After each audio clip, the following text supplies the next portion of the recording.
টুম্পা, আমি কাজে যাচ্ছি রে মা। আমার শরীরটা যে ভালো লাগছে না। তুই কোথাও যাস না কিন্তু, তুই বাড়িতেই যে কাজগুলো আছে ওগুলো করে রাখিস। আচ্ছা মা, তুমি চিন্তা করো না, আমি সব কাজ করে রাখব। আর তোমার তো শরীর ভালো না মা, তুমি তো অসুস্থ। ডাক্তার তো বলেছে তোমাকে বাড়িতে থেকে রেস্ট করতে। তাহলে তুমি কাজে যাচ্ছ কেন? তুমি কাজে যেও না মা। আমি কাজ করতে না গেলে সংসারটা কি করে চলবে রে মা? এখন তো শরীরটা ভালোই আছে, কিচ্ছু হবে না। তুই বাড়িতে কাজগুলো করে রাখিস, তাহলেই হবে রে মা। আমার জন্য এত চিন্তা করতে হবে না। আচ্ছা মা, তাহলে তুমি আমাকে তোমার সাথে করে নিয়ে যাও। বাঘিনী ম্যাডামের বাড়িতে যত কাজ আছে আমি করে দেব, তোমাকে কষ্ট করতে হবে না। পাগলি মেয়ে আমার, তুই কি আর অত ভারী ভারী কাজ করতে পারিস? আমার কিচ্ছু হবে না রে মা, তুই নিজের খেয়াল রাখিস। আমি এখন আসি রে মা, দেরি হয়ে যাচ্ছে। আচ্ছা মা, যাও, তুমিও নিজের খেয়াল রেখো, সাবধানে থেকো।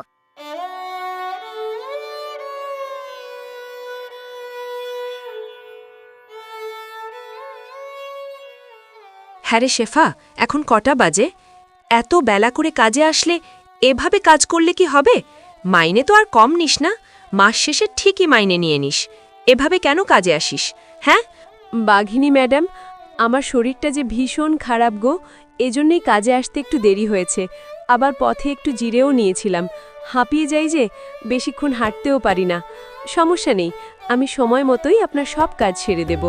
রোজ রোজ অসুস্থ বলে আর কত ফাঁকি দেবি রে শেফা? এভাবে কাজ করলে কিন্তু হবে না, না হলে কিন্তু এ মাসের মাইনে থেকে বেতন কেটে রাখবো। যা, তাড়াতাড়ি কাজে লেগে পড়, সব কাজ সেরে ফেল। কাল থেকে সময় মতোই চলে আসবো ম্যাডাম, আর আমি সময় মতোই আপনার সব কাজ করে ফেলব। এরপর শেফা শিয়ালি যখন কাজ করছিল, হঠাৎ করেই সে মাথা ঘুরে পড়ে যায়। হায় হায় রে, এই অসুস্থ শেফা শিয়ালি দেখছি অজ্ঞান হয়ে পড়ে আছে। একে যে করে হোক তাড়াতাড়ি ডাক্তার দেখানোর ব্যবস্থা করতে হবে। একে হসপিটালে নিতে হবে। ডাক্তার, আমার মায়ের কি হয়েছে? আমার মা এভাবে অসুস্থ হয়ে পড়ে আছে কেন? আমার মাকে তাড়াতাড়ি সুস্থ করে দিন। আমার মা ছাড়া যে আমার আর কেউ নেই। টুম্পা, তোমার মায়ের শরীর অসুস্থ হয়েছে কারণ তোমার মায়ের শরীর খুব দুর্বল। তোমার মায়ের শরীরে রক্তশূন্যতা দেখা গেছে। তোমাকে তো আগেই বলেছিলাম তোমার মাকে রেস্টে থাকতে হবে, ভালো ভালো খাবার খাওয়াতে হবে। তোমার মায়ের রক্ত একদম শুকিয়ে গেছে। ডাক্তার, তাহলে আমার মাকে কি করলে সুস্থ হবে বলুন, আমি তাই করব। আমার মার জন্য আমি সব কিছু করতে পারবো। টুম্পা, তোমার মায়ের শরীরে রক্ত দিতে হবে, তবে রক্তের স্যালাইনের অনেক দাম। তুমি এক কাজ করতে পারো, তোমার মাকে ড্র্যাগন ফল খাওয়াও। যদি তোমার মাকে ড্র্যাগন ফল খাওয়াতে পারো তাহলে তোমার মায়ের শরীরে রক্ত উৎপাদন হবে এবং তাড়াতাড়ি সুস্থ হয়ে যাবে। আচ্ছা ঠিক আছে ডাক্তার, আমি যে করেই হোক আমার মায়ের জন্য ড্রাগন ফুলের ব্যবস্থা করব।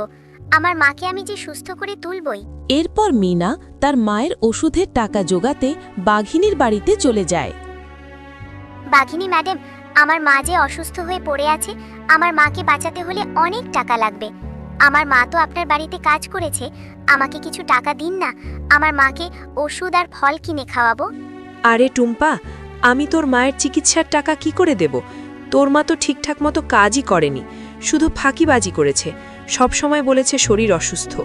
আর তোর মায়ের পাওনা টাকা তো আমি আগেই দিয়ে দিয়েছি। আমার কাছে এখন কোনো টাকা নেই রে টুম্পা। দিন না বাঘিনী ম্যাডাম, আমাকে কিছু টাকা দিন না, আমি না হয় আপনার বাড়িতে কাজ করে দেব। আমি কাজ করে আপনার টাকাটা শুধরিয়ে দেব। না রে টুম্পা, তুই বাচ্চা মেয়ে, তুই কি করে আমার বাড়িতে কাজ করে দিবি? আমার কাছে কোনো টাকা নেই, তুই অন্য কোথাও গিয়ে খোঁজ কর। ও কাকার ব্যবস্থা না হলে যে আমার মাকে বাঁচাতে পারবো না বাঘিনী মা। তোমরা আমাকে একটু সাহায্য করো না। তোমরা সবাই আমাকে কেন ফিরিয়ে দিচ্ছ? কেউ আমাকে টাকা দিয়ে একটু সাহায্য করো।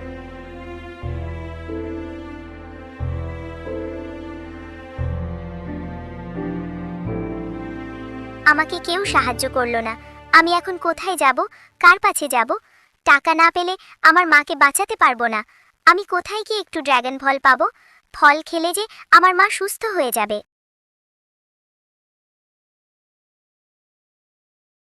কি রে মিনা, কোথায় গিয়েছিলি রে মা? তোকে কখন থেকে দেখি না। সেই সকালে না খেয়ে বেরিয়েছিস, এতক্ষণ কোথায় ছিলি? মা, আমি বাঘিনী মামের বাড়িতে গিয়েছিলাম তোমার চিকিৎসার জন্য কিছু টাকা চাইতে। বাঘিনী ম্যাম আমাকে কোনো টাকা দিল না, আমাকে কেউ সাহায্য করলো না মা। আমি কোথায় টাকা পাবো? টাকা ছাড়া যে আমি তোমাকে বাঁচাতে পারবো না। মারে, তুই এত চিন্তা করিস না রে। তুই ঠিকঠাক মতো খাওয়া দাওয়া করছিস না, তুইও যে অসুস্থ হয়ে যাবি। যা তো মা, কিছু একটা খেয়ে নে, না হলে যে তুইও অসুস্থ হয়ে পড়বি। তখন তখন কি হবে? ওপরে আল্লাহ আছে তো, আমাদের ঠিক একটা ব্যবস্থা করে দেবে। আমারও তো বয়স হয়েছে, আমি আর কতদিনই বাঁচব বল? মা, তুমি এ কথা একদমই বলবে না। তুমি সুস্থ হয়ে যাবে। আমি যে করেই হোক তোমাকে সুস্থ করে তুলব। তুমি ছাড়া যে আমার কেউ নেই মা। আমি যে করেই হোক একটা ব্যবস্থা করবই। বাঘমামা, ও বাঘমামা, আমাকে কিছু ড্রাগন ফল দাও না। আমি তোমাকে কিছুদিন পরে টাকা পরিশোধ করে দেব। আমার মা যে খুব অসুস্থ, আমার মাকে বাঁচাতে হলে ড্রাগন ফল খাওয়াতে হবে। আরে টুম্পা, তুই এসেছিস বাকিতে ড্র্যাগন চাইতে? না, আমি কোনো বাকিতে ফল বিক্রি করি না। যা তো এখান থেকে যা, বিরক্ত করিস না। বাঘমামা, তুমি আমাকে না হয় তোমার দোকানে কাজে রেখে দাও। তোমার দোকানে কাজ করে যে বেতন পাবো, সেখান থেকে তুমি টাকা কেটে তুই বাচ্চা মেয়ে, কী কাজ করবে তুই? আর আমার দোকানে কোনো কাজের লোকও লাগবে না। যা তো এখান থেকে। ওই যে দেখ, নিচে একটা ড্র্যাগন পড়ে আছে, ওটা নিয়ে বাড়িতে যা। ওটা বাড়িতে নিয়ে তোর মাকে খাওয়া। যা, আমাকে বিরক্ত করিস না তো। রেখো। আচ্ছা বাঘমামা, ঠিক আছে। আমি তাহলে নিচের ওই ড্রাগন ফলটাই দিয়ে যাই। আমার মাকে খাওয়াই, যদি আমার মা সুস্থ হয়। এরপর টুম্পা মাটিতে পড়ে থাকা সেই ড্রাগনটি নিয়ে বাড়ি চলে যায়। তো হয় মা, ও মা, দেখো, আমি তোমার জন্য ড্রাগন ফল এনেছি। এই ড্রাগনটা খেলে তুমি সুস্থ হয়ে যাবে। খাও মা।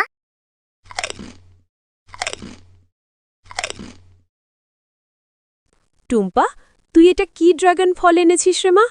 এই ড্রাগনটা তো নষ্ট। এটা থেকে কেমন একটা পচা গন্ধ বেরোচ্ছে। এই পচা ড্রাগনটা কি করে খাবো মা? এটা তুই ফেলে দে।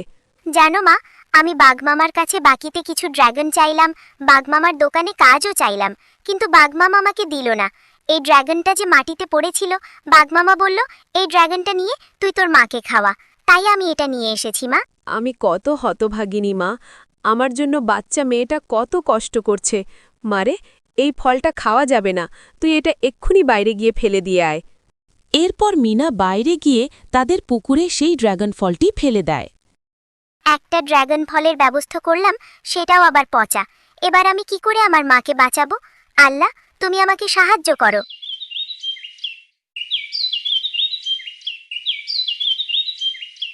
এরপর পুকুরে হঠাৎ করে একটি জাদু ড্রাগন গাছের আবির্ভাব হয়। টুম্পা, তুমি কষ্ট পেও না। আমরা হচ্ছি জাদু ড্রাগন গাছ। এই গাছের ড্রাগন কখনো শেষ হবে না।